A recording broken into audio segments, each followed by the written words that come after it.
ఏమై ఉంటుంది అనే ఆలోచన అందరి హృదయములో ఉండదు అని భక్తుడు సెలవిచ్చుచూ ఉన్నాడు.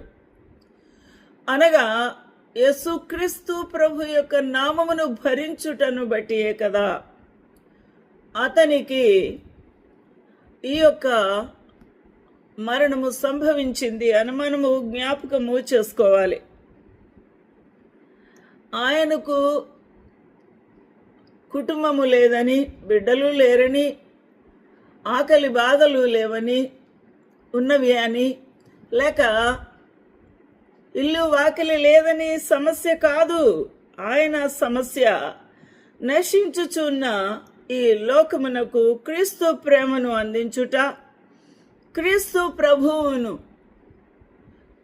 చూపించుట, వారి యొక్క హృదయములలో మెదులుతున్న అనేకమైన ప్రశ్నలకు సమాధానమును తవ్వి వెదకి వారికి అందించుటే తన యొక్క భాగ్యమని ఎంచి అతడు దేవుని కొరకు సాక్షిగా తన యొక్క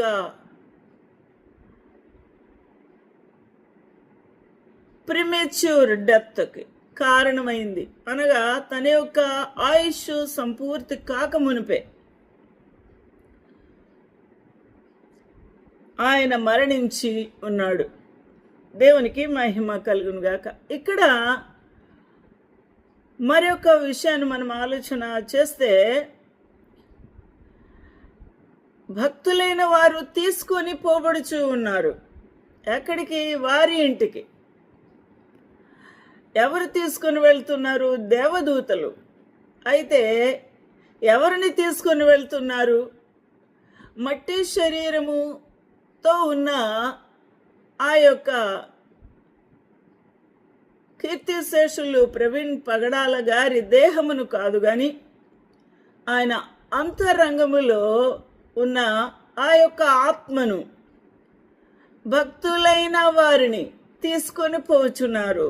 దేవదూతలు వారిని తీసుకొని వారి ఇంటికి తీసుకొని పోతూ ఉన్నారు. ఎందుకు తీసుకొని పోతూ ఉన్నారు?